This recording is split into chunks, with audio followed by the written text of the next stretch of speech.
Hello and welcome back to La Historia, the show with a host that promises he has no bias towards the following country. I promise!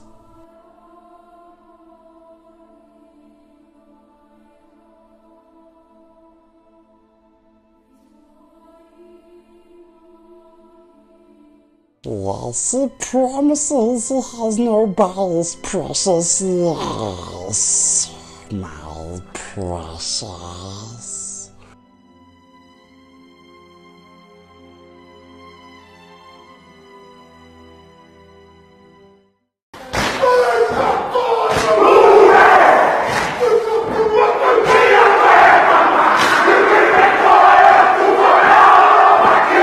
So, welcome to New Zealand, ladies and gents. So, starting off with the name, as all New Zealanders should know, but as a lot of other people wouldn't know, New Zealand actually has two names. Starting off with this European settler given name, the Dutch explorer Abel Tasman first discovered it in 1642 and gave it another name. I'll get into that later.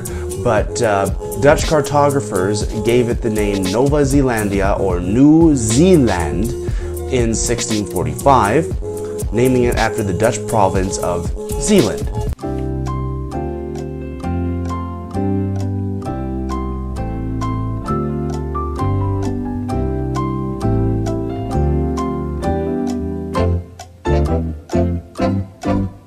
The name was later Anglicized over 100 years later in 1769 by English explorer James Cook.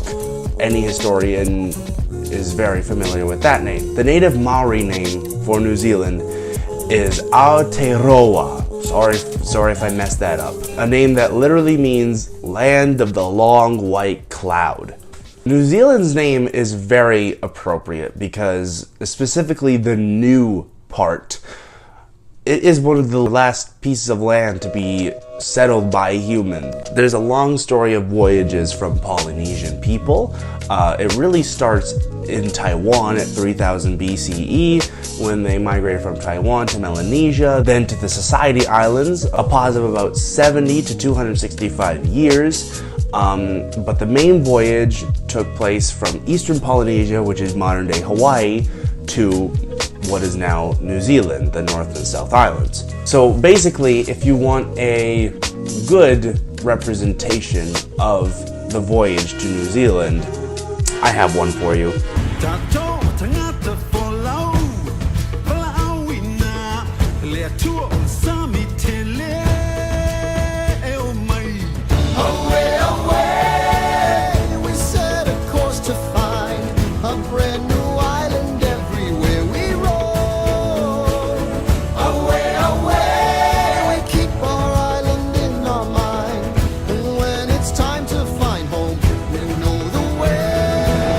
The most current reliable evidence indicates that the first Maori people arrived in New Zealand at about 1280 CE. So like I said, new 1280 CE, man. The Middle Ages were almost over. Yeah, this is, in the grand scheme of things, 1280 CE may seem like a long time ago, but it's pretty recent. About 220 years later in 1500 CE, a faction of the Maori broke off and became the Moriori, who migrated east to the tiny Chatham Islands in New Zealand. So the first settlers hunted big game like the flightless moa bird, a huge bird with razor-sharp talons, basically making it extinct by about 1500 CE. So after killing off all the big birds, Maori culture goes through a huge change, and in certain areas where it became possible, horticulture was very, very valued. Growing root vegetables such as taro and kumara, or sweet potato. This wasn't really possible at the very bottom of the South Island, but they had fern root and cabbage trees, so they got off well enough. Throughout these years, warfare between the Maori became more important. A lot of fortified pa, or villages, became sprouting up everywhere, but debate is had on whether or not it was for warfare or just to protect themselves. There's also debate around the frequency of actual warfare, but when it happened big because, like elsewhere in the Pacific, cannibalism was pretty common. Just like all the other Polynesian people, the Maori people believed heavily in mana, or energy, and when they consumed a fallen foe, they literally believed they were receiving that person's mana. Now, chieftainship. It wasn't always hereditary. The chief could be a male or female, and whether or not you were a chief depended on leadership, rather than, you know, a dynamic personality. The most important units in an iwi, or tribe, were the wanao, or the extended family, and the hapu, or who basically became the war parties. Related groups of hapu in different tribes would trade with each other and work together on major projects. Conflict between hapu was also pretty common, obviously. So the Maori preserved their society orally through stories passed down through the generations, songs and chants. There was even one member of the iwi, a genealogical expert, who could recite wakapa, or tribal history, dating back hundreds of years. So one guy just standing around talking about the ancestry of the tribe, kind of like the grandmother in Moana. The Maori also had tons of art forms that still exist today, like Aotearoa, or oratory arts, song composition, weaving, highly developed wood carving, tamoko, or tattoos, and something I alluded to liking in the last video, their dance known as the haka. Basic summarization, it was a war dance used to welcome other war parties, maybe welcome tribes. They did it before major battles. Actually, if the haka went wrong, they could use the opportunity to go back and rethink their plan. If the haka went right, it was on. Of course, now, if you didn't know, the current New Zealand rugby team, the All Blacks, perform a haka before every game. The basketball team, the Tall Blacks, even did it before their game at the Olympics and just, like, freaked out all the American basketball players.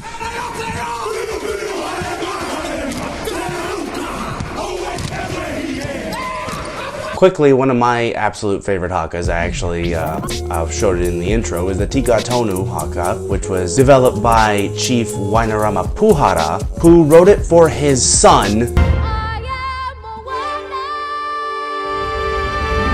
I'm not kidding, his son's name was Moana. Apparently, Moana was going through kind of a difficult time, so his father wrote it for him to, you know, get over his teenage angst, basically.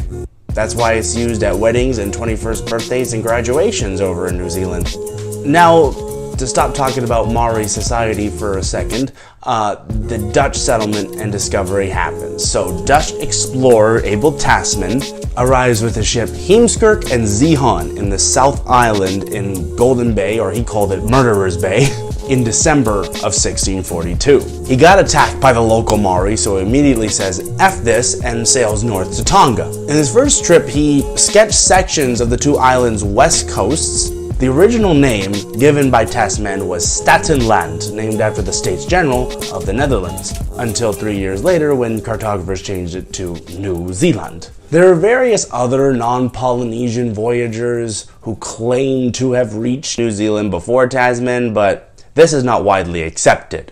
So again, over 100 years later, in 1769 and ending in 1770, Captain James Cook of the HM bark Endeavour visits New Zealand and interacts with the Maori a little bit. So a little bit better luck than Abel Tasman. So starting in the 19th century, in the 1800s, European settlers, or the Maori call them the Pakeha, started arriving in New Zealand. A lot of trading stations and outposts were established, especially on the North Island. And Samuel Marsden, any devout Brit probably knows this guy, travels to the Bay of Islands and founds a mission station on behalf of the Church of England and its Church Missionary Society. This introduces, you know, Christianity. This started a trend to where by 1840 over 20 missionary stations were established. And the missionaries actually did a really good job interacting with the Maori. They not only introduced them to Christianity, but European farming and trading tactics, and the skills of learning to read and write. And the British linguist Samuel Lee worked with major Maori chief Hongi Hika of the Ngapui Iwi, or tribe, to transcribe the Maori language into written form. Speaking of Hongi Hika, I'm sure any New Zealanders who will watch this video, you already know about Hongi Hika, but for the rest of you, this guy was one of the most important Maori chiefs in recorded history at least. He encouraged Pakeha settlement, patronized the missionaries, and traded with the European settlers. He introduced his people to Western agriculture and even traveled to England to meet King George IV. The Pakeha settlement really reached its first milestone with the first fully European-blooded New Zealander was born on the 21st of February 1815. His name was Thomas Holloway King. Contact with the Maori varied. The only long-range weapon the Maori had was tau, or spears, otherwise they used the mere club, which was pretty badass, but not long-range. So the Europeans introduced the Maori to muskets. Obviously, I don't need to tell you, became very effective. Hangi Hika pretty much introduced the Maori to muskets along with the Europeans. This culminated in the most creatively named Musket Wars. The Musket Wars raged from 1805 all the way to 1843 until new balance of power was achieved among the iwi. Now, the muskets really impacted Maori warfare and culture. They had been warring with each other for centuries before the Europeans even arrived, but guns really changed the way they went about it. Obviously. Now, quickly to touch on this, one of the saddest events of the Musket Wars happened in 1835 when two Maori tribes, the Ngati Mutunga and the Ngati Tama, sailed to the Chatham Islands and killed, enslaved, and almost exterminated the Maoriori people. By 1901, only 31 Maoriori were left. Around the time of the Musket Wars, a lot of Maori people did convert to Christianity, but they still got to keep the Polynesian culture. Many Europeans ended up buying up land from the Maoris, but you know, they misunderstood each other as to what constitutes land, and a lot of conflicts and misery broke out, obviously. In 1839, the New Zealand Company announces plans to buy up huge amounts of land from the Maori. This alarms the missionaries, as they believed the British should have control over the lands, and just a bunch of crazy stuff. But now I'm going to get to one of the most important documents in New Zealand's history. Again, I assume all New Zealanders know about this. The Treaty of Waitangi, or in Maori, Te Tiriti o Waitangi. It was signed on the 6th of February 1840 on the Bay of Islands between a bunch of British representatives. One of the most important was Captain William Hobson, and quite a few Maori iwi. One of the most important figures there was our friend Hangi Hika. It intended to establish a British governor of New Zealand, recognize Maori ownership of the lands, and give the Maori British rights. The gain for the British depends on the language versions. The English version says it gives the crown sovereignty, but in the Maori version, the British crown got Kawantanga, which basically means lesser power.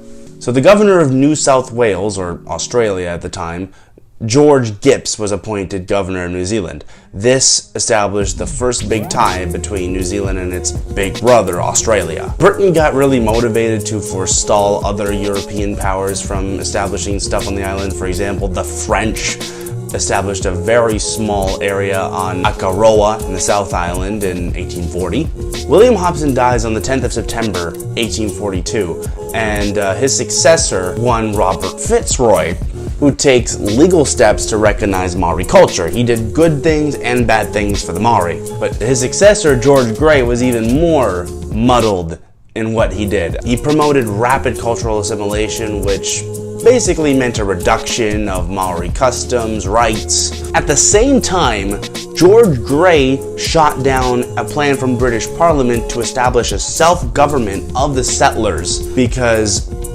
he was afraid that the settlers wouldn't support policies that were in the best interest of the Maori. So, the British writer Edward Gibbon Wakefield planned for a systemic British colonization with a free labor system, which was contrast to slavery in the US and the convict labor system in Australia, mate. He proposed a government-sponsored system in which the price of farmland was set at a high enough level to prevent urban workers from easily purchasing it.